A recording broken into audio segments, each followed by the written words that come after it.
I never imagined I'd be landing a medical helicopter on my front lawn, but life has a way of throwing curveballs when you least expect them.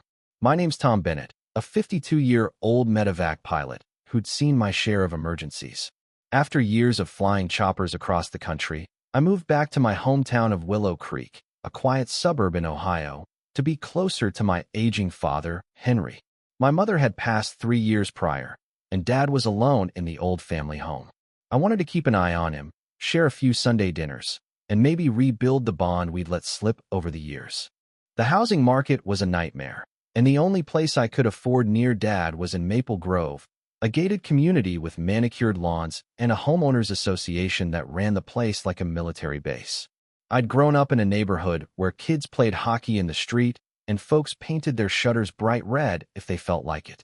Maple Grove, with its 3-inch grass height rules and approved mailbox colors, felt like stepping into a different world. But I signed the papers, thinking I could handle a little bureaucracy for Dad's sake. The first HOA meeting set the tone.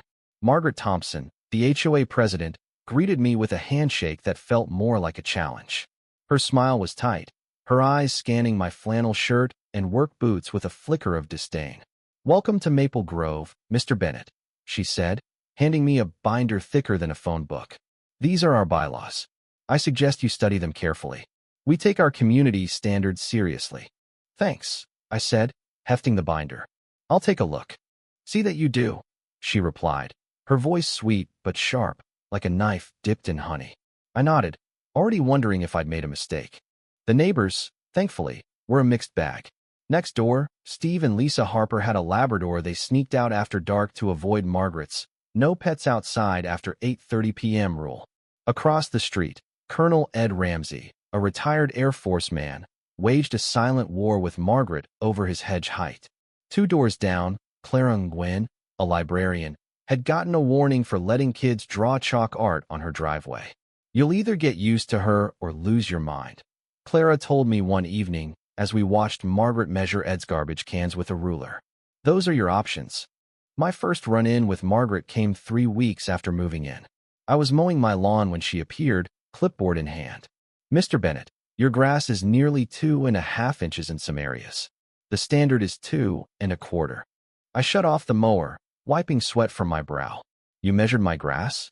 "Weekly inspections ensure compliance," she said, as if it were the most normal thing in the world. "Also, your mailbox is cobalt blue. Section 8, paragraph 2, specifies navy blue for this street." "It came with the house," I said, dumbfounded. "The previous owners were supposed to repaint it," she replied, scribbling on her clipboard. "You have 72 hours to comply." I stared, waiting for a punchline that never came. "I'll get right on it," I said, sarcasm dripping. "See that you do," she said, oblivious. Over the next 2 months, I racked up violations for everything from a visible garden hose to a wind chime I hadn't known needed pre-approval. By month 3, I was Maple Grove's resident troublemaker, a title I shared with Colonel Ramsey, whose hedges were now a local legend. The real trouble started with my backyard deck. The boards were rotting, and I hired a contractor, Joe, to replace them. He'd barely started when Margaret appeared at my gate. "Do you have a permit for this work?" "It's just repairs," I said. "Same boards, same design. Any external modification requires HOA approval," she said, pulling out her clipboard. "Submit Form 27B with material specifications. The board meets in 3 weeks." 3 weeks? I said, incredulous. "One of these boards broke under my foot yesterday." "Then avoid using the deck until approved," she said, unfazed. "I'll also need your contractor's insurance and license." Joe looked ready to chuck his hammer. "I've got them in my truck," he said through gritted teeth. "I'll wait," Margaret replied with a thin smile. After she left, Joe shook his head. "Man, why'd you buy here?" "Location," I sighed. "And I didn't know the HOA president was a dictator." Joe packed up, saying he'd wait for my permission slip. The next day, I got a $250 fine for unauthorized construction. Sunday dinners with Dad were my anchor. He'd come over, or I'd grill at his place. But that week, I was cooking Mom's meatloaf recipe at mine. Dad had been tired lately, wincing and rubbing his chest. "Just heartburn," he insisted when I pressed. "Don't start fussing like your mother."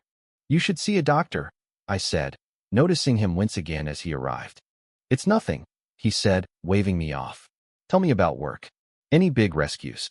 I told him about a hiker we'd airlifted from a cliff while the meatloaf baked, filling the house with the smell of onions and thyme. We were halfway through dinner when it happened. Dad dropped his fork, his face paling. His hand clutched his chest, and he tried to stand but collapsed, hitting the floor hard. "Dad," I dropped beside him, heart pounding. His breathing was shallow, his skin clammy. I'd seen enough emergencies to know this was bad. Grabbing my phone, I dialed 911. 911, "What's your emergency?" the operator asked. "My father's having chest pains and has collapsed.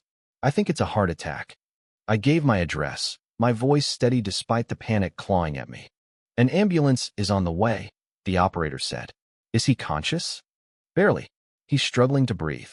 I ran through Dad's medications, blood pressure pills, statins, while following instructions to give him aspirin.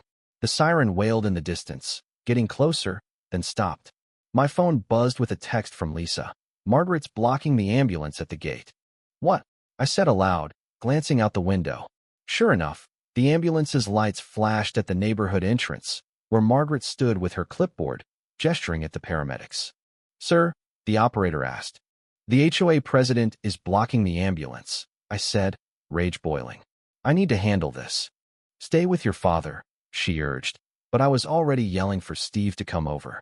He sprinted across the lawn, promising to stay with Dad. I ran toward the gate, fury fueling every step. Margaret was in full dictator mode, lecturing a paramedic who looked ready to snap. "All vehicles, including service ones, must be signed in," she said. "This is a 911 call," the paramedic shouted. "We're responding to a heart attack." "Protocols must be followed," Margaret insisted, holding up her clipboard. "Are you insane?" I roared, reaching them. "My father's dying. Mr. Bennett, I understand this is stressful, but rules exist for a reason," she said, unfazed. "Security protocols. Move your car," I snapped, noticing her SUV partially blocking the gate. "Or I'll move it myself." "There's no need for threats," she said, her voice icing over. The paramedic turned to me. "Is there another way in?" "No," I said, glaring at Margaret. "This is the only entrance." "Ma'am, move now, or I'm calling the police," the paramedic said. "The police respect our security measures," Margaret replied. Section 5, Paragraph 3. That's when it hit me. I was a medevac pilot. I didn't need her permission. Stepping away, I dialed my crew chief, Carlos. "I need the chopper at my house now. My dad's having a heart attack, and the HOA's blocking the ambulance." "You're kidding," Carlos said. "Wish I were. Can you be here in 12 minutes? If your yard's clear, yeah." "It's clear. Just come." I hung up and turned back to the standoff. A police car pulled up, and Margaret looked smug. "Officer," she began, but the paramedic cut in. "She's blocking emergency services. This man's father is having a heart attack." The officer took one look and turned to Margaret. "Move your vehicle. Now." "But the visitor registration," she started. "Now," he barked. Margaret's face reddened, but she moved her SUV, muttering about the board. I told the paramedics my address and turned to the officer. "I've called a medical helicopter to land in my yard. Just so you know." His eyebrows shot up. "You what?" "I'm a medevac pilot. My crew's en route. I'm not risking my father's life." He nodded slowly. "I'll follow you and secure the area." Margaret, overhearing, froze. "A helicopter? You can't land a helicopter here. Noise ordinances, property values." "Ma'am," the officer said, "stay out of this." I was already jogging back, the thump of helicopter blades faint in the distance. The thump of the helicopter blades grew louder as I sprinted back to my house, the police officer trailing in his cruiser. My chest burned, not from the run but from the fear that I might lose Dad. The image of him crumpled on my kitchen floor, his face gray and twisted in pain, was seared into my mind. I'd flown countless missions, pulled people from car wrecks and mountain cliffs, but this was different. This was personal. By the time I reached my driveway, the ambulance was parked, paramedics rushing equipment inside. Neighbors spilled out of their homes, drawn by the flashing lights and the growing roar of the chopper. Colonel Ed Ramsey stood on his lawn, phone in hand, recording the chaos with a grin that said he'd been waiting for a moment like this. Clara and Gwen herded the kids back, keeping them safe. Steve and Lisa Harper waved me over, their faces grim. "They're stabilizing him," Steve said as I burst through my front door. Inside, the paramedics had Dad on a stretcher, an oxygen mask strapped to his face. His eyes were open, flickering with pain but alive. My knees nearly buckled with relief. "They're taking him to Riverside Memorial," one paramedic said, checking a monitor. "His vitals are holding, but he needs a cardiac team."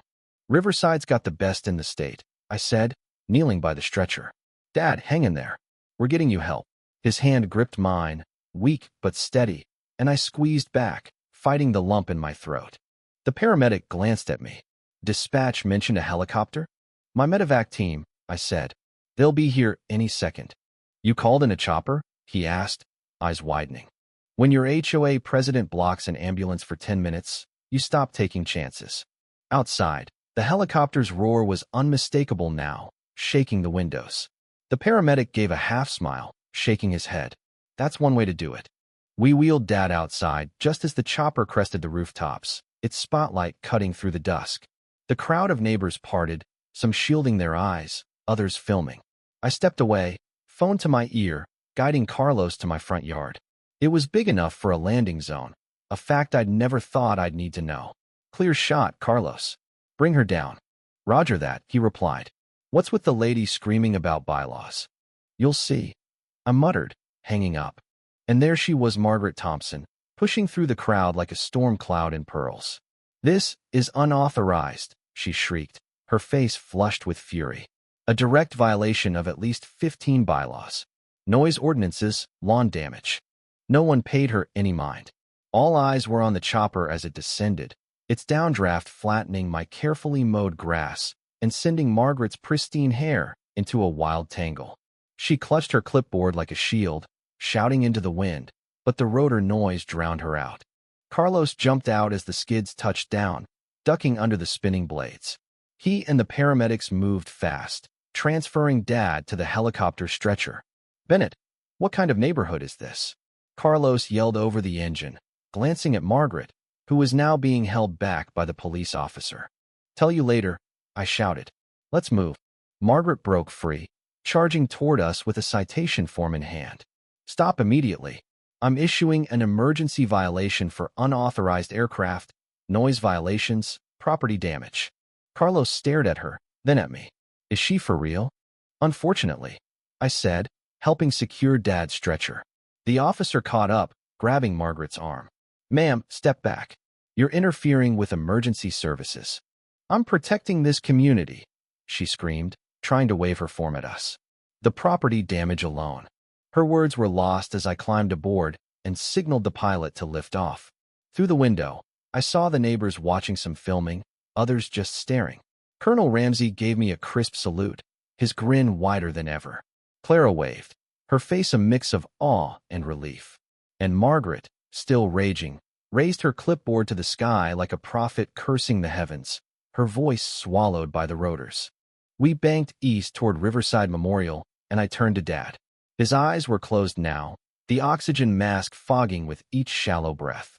I held his hand, whispering, "You're gonna make it, Dad. You're too stubborn to quit." The flight was quick, 10 minutes tops, but it felt like forever.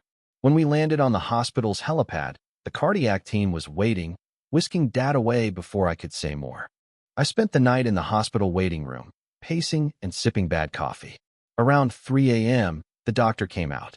"Your father's stable," she said. "We placed a stent. He's got a long recovery ahead, but he's a fighter." I exhaled, the weight on my chest lifting slightly. "Can I see him?" "Tomorrow," she said. "He needs rest." I nodded, sinking into a chair, the adrenaline finally fading. My phone buzzed with texts from neighbors, Clara checking on Dad, Steve offering to watch my house, even Colonel Ramsey sending a clip of the helicopter landing with the caption, "Best show in Maple Grove." By the time I got home that evening, my voicemail was overflowing with messages from the HOA board demanding an emergency meeting. My front lawn bore a circular scar where the chopper had landed, a badge of honor I had no intention of fixing. I collapsed on the couch, too exhausted to care about Margaret's next move. The meeting was set for Wednesday at the community center. I arrived at a packed room, board members at a long table, residents filling every chair, and lining the walls. Margaret sat at the center, a stack of papers before her, her expression a mix of triumph and venom. The crowd quieted as I took a front-row seat, feeling like a defendant in a kangaroo court. This emergency session of the Maple Grove Homeowners Association is now in session, Margaret announced, her voice clipped. We are here to address the egregious violations by resident Tom Bennett, including unauthorized aircraft landing, destruction of landscaping, noise ordinance violations, and failure to secure emergency service permits. Are you kidding me? I snapped, unable to hold back. The room stirred, murmurs rippling through the crowd. Mr. Bennett, you'll have your turn, Margaret said icily. These violations carry a fine of $4,750 and potential eviction proceedings under section. Colonel Ramsey stood, his voice booming. Point of order. Margaret sighed. Colonel Ramsey, this is not a courtroom, and you're not on the board. I move to dismiss all charges against Bennett, he said, ignoring her. He saved his father's life while you blocked an ambulance. You don't have authority, Margaret started. I second the motion, Clara called from the back. The room erupted in chatter. This is not how we, Margaret tried, but Colonel Ramsey cut her off. All in favor, he shouted. Hands shot up nearly every resident, from Steve and Lisa to people I'd barely met. Margaret banged her gavel, her face beet red. This is out of order. The board decides, not a mob. A board member, Harold Klein, a retired lawyer, cleared his throat. Margaret, Section 17, Paragraph 9 allows a unanimous resident vote to override the board on non-structural matters. I helped write it. Margaret's jaw dropped. That's impossible. It's not, Harold said mildly. And given you delayed emergency services, I'd say the community has a right to weigh in. The room exploded again, voices overlapping. A woman I recognized from a block party, Ellen Carter, stood. My husband's alive because of Tom's quick thinking. If it were Jim's heart, would you have blocked the ambulance for us, Margaret? Margaret shrank under the crowd's glare, her clipboard suddenly a flimsy shield. Harold spoke again. I move we dismiss all charges and vote on whether Margaret Thompson should remain HOA president. The motion passed with a roar of approval. 3 hours later, Maple Grove had a new president, Clara, who promised no more insanity and a revised set of emergency protocols. Margaret's reign was over. The air in Maple Grove felt lighter after the HOA meeting, like a storm had passed and left clear skies. Clara Nguyen, our new president, wasted no time. By Friday, she'd sent an email outlining changes. No more weekly lawn inspections, relaxed rules on decorations, and a new emergency access protocol that prioritized first responders over paperwork. The neighborhood buzzed with relief, but I knew the battle wasn't over. Margaret Thompson didn't strike me as someone who'd slink away quietly. I spent most of my time at Riverside Memorial with Dad, who was already grumbling about the hospital's bland oatmeal and demanding to go home. I'm fine, Tom, he said, propped up in his bed, a monitor beeping softly beside him. You didn't need to land a damn helicopter to prove a point. It wasn't about proving anything, I said, adjusting his pillow. It was about keeping you alive. He chuckled, then winced, clutching his chest. Worth it to see that woman lose her mind. What's she doing now? No idea, I said, but I'm sure she's plotting something. I didn't tell him about the HOA meeting or the fine she tried to slap me with. He didn't need the stress. The doctor had warned that recovery would take months, meds, rehab, no heavy lifting. I was just glad he was still here to complain. Back home, the flattened circle on my lawn had become a neighborhood landmark. Kids rode their bikes past, pointing and whispering. Colonel Ed Ramsey stopped by with a six-pack of beer. That landing was the best thing I've seen since Desert Storm, he said, cracking open a can. You're a hero around here. Hardly, I said, taking a sip. Just a guy who didn't have time for nonsense. Nonsense, he snorted. That woman nearly killed your father with her clipboard. You did what we've all wanted. Tosh shoved her rules right back in her face. His words stuck with me, but they also stirred unease. Margaret's obsession with control had endangered Dad, but I'd broken every rule in her book to save him. Was I a hero or a troublemaker? The line felt blurry, and I suspected Margaret would make sure I paid for crossing it. Sure enough, the next morning, a certified letter arrived from Margaret's lawyer. It accused me of willful destruction of community property and endangering residents with the helicopter landing. She was suing me personally for $10,000 in damages and demanding a public apology at the next HOA meeting. The letter ended with a threat to escalate to eviction proceedings if I didn't comply. I stared at the paper, my coffee going cold. Part of me wanted to laugh $10,000 for a patch of grass. But the other part, the part that had spent years navigating emergencies, knew this was no joke. Margaret was fighting to save face, and she dragged me through the mud to do it. I called Clara, who was furious. "She's got no standing," she said. "The board dismissed all charges, and the residents backed you. This is personal." "Personal or not, she's got a lawyer," I said. "I can't afford to ignore this." "Don't worry," Clara said. "I'm calling an emergency board meeting. We'll handle it." That evening, I met with Clara, Colonel Ramsey, and Harold Klein at Clara's house. Harold, with his lawyer's calm, spread the letter on the table. "This is a bluff," he said. "She's citing bylaws we've already nullified. The damages claim is laughable. There's no evidence of $10,000 in harm. But she's banking on you settling to avoid a fight." "I'm not settling," I said, my jaw tight. "She blocked an ambulance. If anyone's liable, it's her." "Exactly," Clara said. "I've been digging through the bylaws. Section 22, paragraph 4, holds the HOA president accountable for actions that endanger residents. We could countersue." "Countersue?" I said, surprised. "For what?" "Reckless endangerment," Harold said, leaning back. "She delayed emergency services, putting your father's life at risk. That's not just an HOA violation, it's potentially criminal." The idea of turning the tables was tempting, but it also felt like pouring gas on a fire. "I just want this over," I said. "Dad's still in the hospital. I don't have the energy for a legal war." "Then let us handle it," Colonel Ramsey said, his voice firm. "You saved one of ours. We don't let that go unanswered." Their support was a lifeline, but it didn't erase the knot in my gut. Margaret's lawsuit wasn't just about money, it was about power. She'd lost her throne, and I was the scapegoat for her fall. The question was how far she'd go to reclaim it. Over the next few days, the neighborhood became a battleground of whispers and allegiances. Most residents were firmly on my side. Ellen Carter started a petition supporting me, and Steve and Lisa organized a lawn solidarity day where everyone let their grass grow past regulation height. But a few of Margaret's loyalists, older couples who'd backed her reign, spread rumors that I'd endangered the community with my reckless stunt. One even left a note on my door: "Follow the rules or leave." I tried to focus on Dad, who was discharged a week later. I brought him to my place, setting him up in the guest room with strict orders to rest.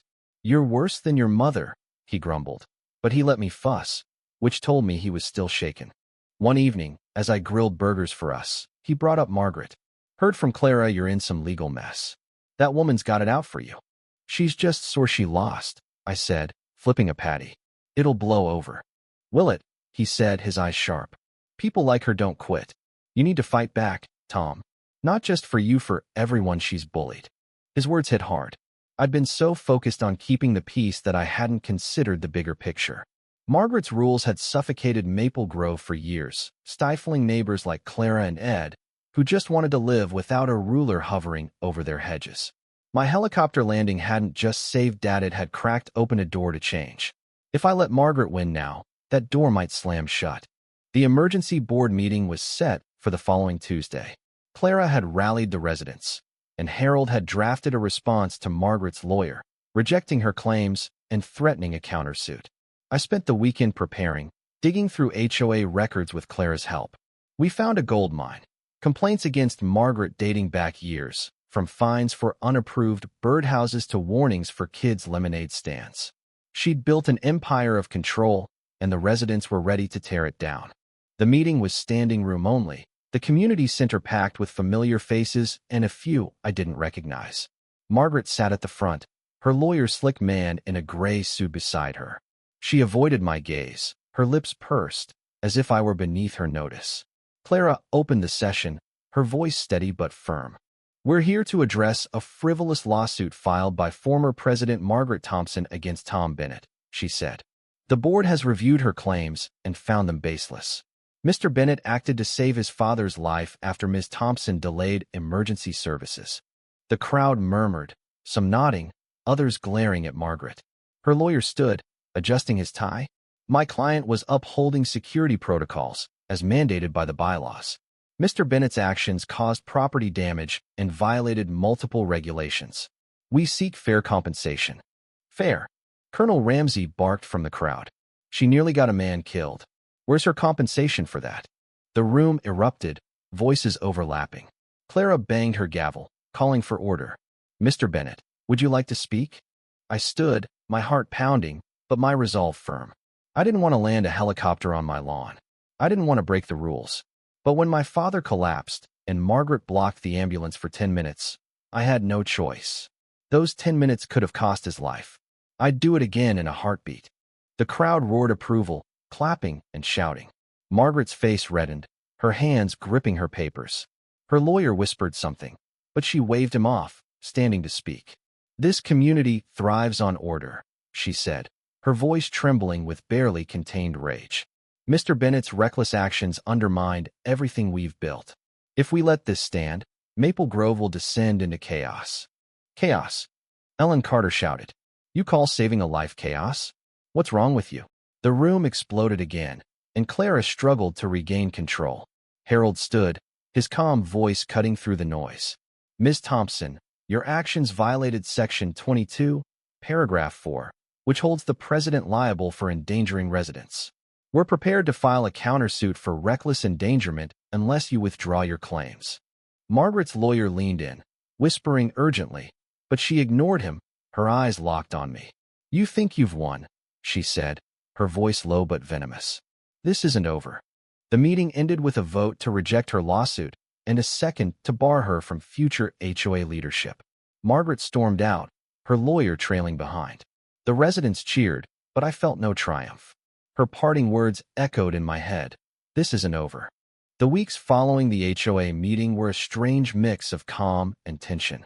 Margaret's lawsuit fizzled out, her lawyer withdrew the claim after Harold's countersuit threat, and the board issued a formal reprimand for her actions at the gate. She put her house on the market days later, a for sale sign staked in her pristine lawn like a white flag. Rumors swirled that she'd moved to a downtown condo, where she could rule over her balcony plants without neighbors to bother her. Maple Grove, meanwhile, began to breathe again. Clara's leadership transformed the neighborhood.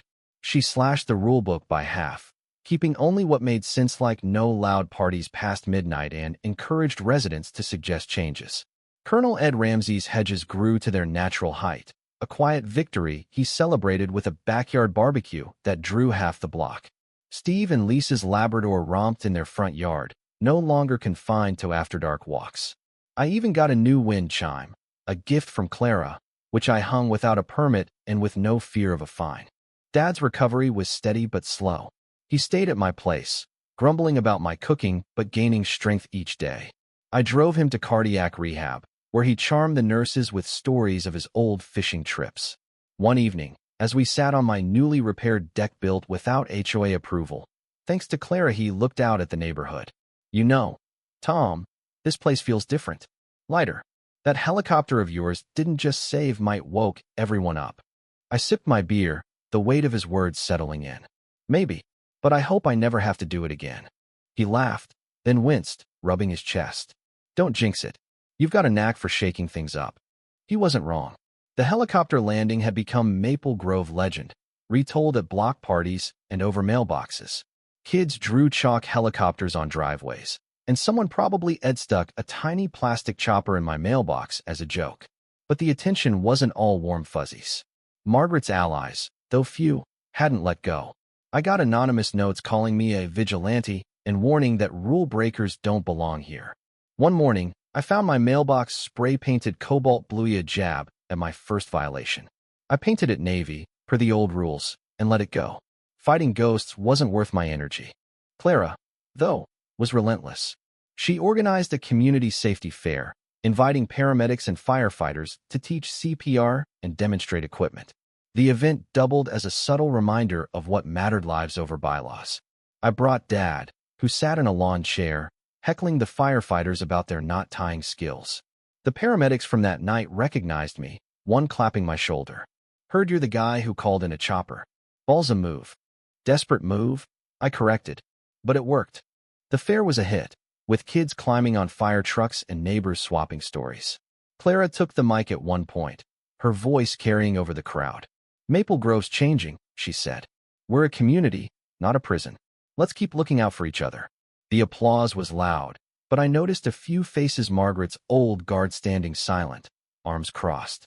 That night, I got a call from Carlos, my crew chief. You're famous, man. The hospital's still talking about your lawn landing. Thinking of moving to your neighborhood. Any houses for sale? I laughed. You'd fit right in. Margaret's place is up for grabs.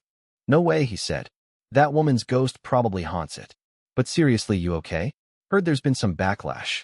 Just small stuff, I said. Notes, a painted mailbox. Nothing I can't handle. Watch your back, he said. People like her don't always play fair.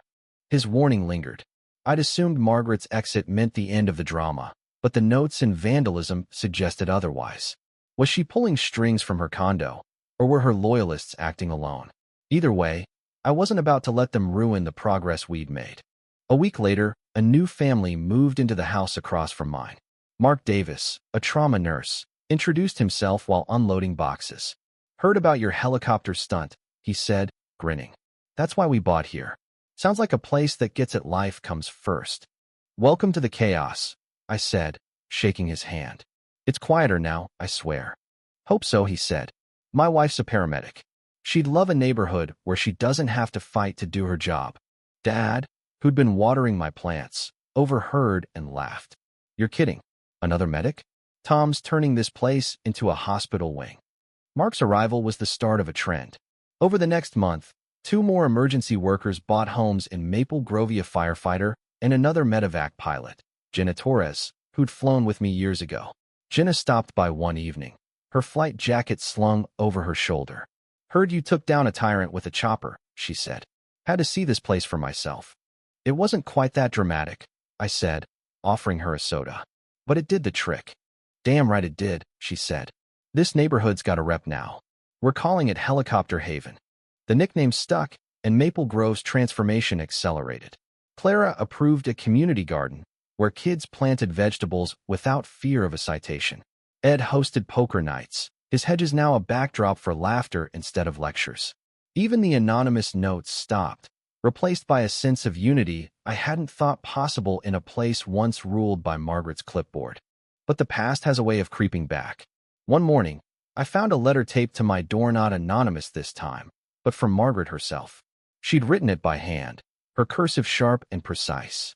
You may think you've won, Mr. Bennett, but your actions have consequences.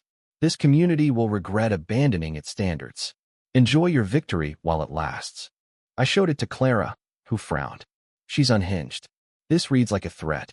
It's just words, I said, though my gut disagreed. She's gone. What can she do? Maybe nothing, Clara said. But I'm keeping this. Just in case. Dad, when I told him, was less dismissive. She's like a cornered dog, he said, tossing a tennis ball for Steve's Labrador, who'd wandered into our yard. You humiliated her. People like that don't forget. His words echoed Carlos's warning, and I started paying closer attention. I noticed a Cara gray sedan parked down the street a few times, too far to see the driver, but close enough to feel wrong. I mentioned it to Colonel Ramsey, who promised to keep an eye out. Could be nothing, he said, but I've got my binoculars ready. The unease lingered, but life pushed forward. Dad's rehab was going well, and he insisted on helping me repaint the deck, though I limited him to holding the paint can. We talked more than we had in years about Mom, my years flying, his regrets about not traveling more. The helicopter landing had shaken us both, but it also brought us closer, as if we'd been given a second chance.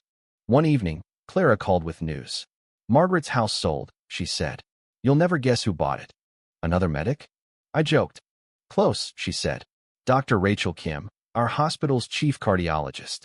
She heard about Helicopter Haven and wanted in. I laughed, stunned. 3 emergency workers on one street. Clara, you're running a recruitment drive. Not on purpose, she said. But I'm not complaining. Makes me feel safer. Dr. Kim moved in a week later, her family's moving truck pulling up as Dad and I watched from the porch. She waved, her flight jacket catching the light. Heard you're the guy who started all this, she called.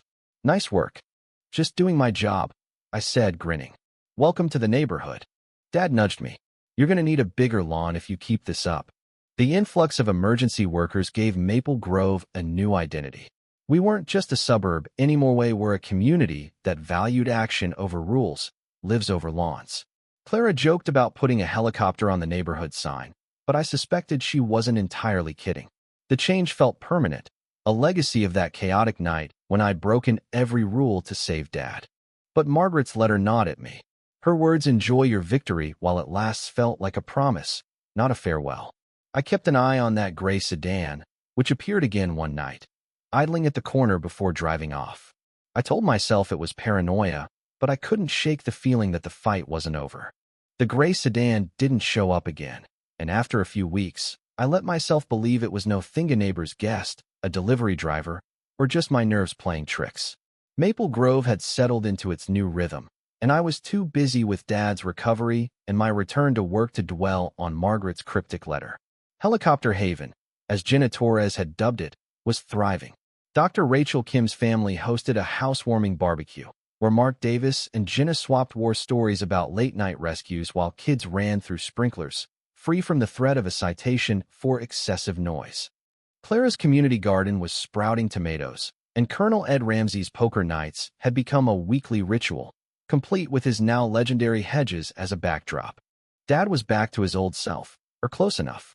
He'd graduated from cardiac rehab and insisted on grilling steaks at my place, though I hovered like a nervous parent, making sure he didn't overdo it. "You're worse than a drill sergeant," he said, flipping a steak with a grin. "I'm fine, Tom. Thanks to you." "Don't thank me," I said, slicing onions for the salad. "Thank Carlos and the chopper crew. And your stubborn streak," he added. "You got that from me, you know." I laughed, but his words carried weight. That stubbornness had landed a helicopter on my lawn and toppled Margaret's empire. It had also changed Maple Grove in ways I hadn't anticipated. The neighborhood felt alive, less like a gated fortress and more like the community I'd grown up in, where neighbors knew each other's names and didn't measure their grass with a ruler. But the past doesn't always stay buried. One crisp October morning, Clara called me, her voice tight. "Tom, we've got a problem. Someone filed a complaint with the city about the helicopter landing." "What?" I set down my coffee, my stomach sinking. "Who?" "It's anonymous," she said, "but it's got Margaret's fingerprints all over it. They're claiming you violated municipal noise ordinances and endangered public safety. The city is launching an investigation." I cursed under my breath. She's gone. Why is she still stirring trouble? "Spite," Clara said. "She lost everything, her position, her control, her house. This is her way of hitting back." "What's the worst they can do?" I asked, trying to keep my voice steady. "Fines, maybe a citation," she said. "Worst case, they could push for restrictions on future landings, which would hurt our new residents like Jenna and Mark. I'm meeting with the board tonight. Harold's already pulling legal precedents." "Let me know what I can do," I said. "This is my mess." "It's our mess," she corrected. "You're not fighting this alone." The news spread fast. By evening, Steve and Lisa stopped by, their Labrador trailing behind. "Heard about the city complaint," Steve said, leaning against my porch railing. "Margaret's playing dirty. Or someone's carrying her torch," Lisa added. "Her old cronies are still around." I nodded, thinking of the anonymous notes and the cobalt blue mailbox. Doesn't matter who's behind it. I'm not letting them undo what we've built. Colonel Ramsey joined us, his binoculars slung around his neck. "I've been watching that gray sedan," he said, lowering his voice. "Saw it again last night, parked near the entrance. Got a partial plate. Ran it through a buddy at the DM, registered to a guy who lives downtown. Guess who he's related to?" "Margaret," I said, my jaw tightening. "Her brother," Ed confirmed. "Bet she's got him spying, feeding her intel." The pieces clicked together: Margaret's letter, the sedan, the complaint. She wasn't just licking her wounds in a condo. She was orchestrating a comeback, or at least trying to make me pay. The thought lit a fire in me, not of fear, but of resolve. She'd endangered Dad, bullied neighbors, and now she was targeting the community we'd fought to reclaim. Enough was enough. The board meeting was a war council.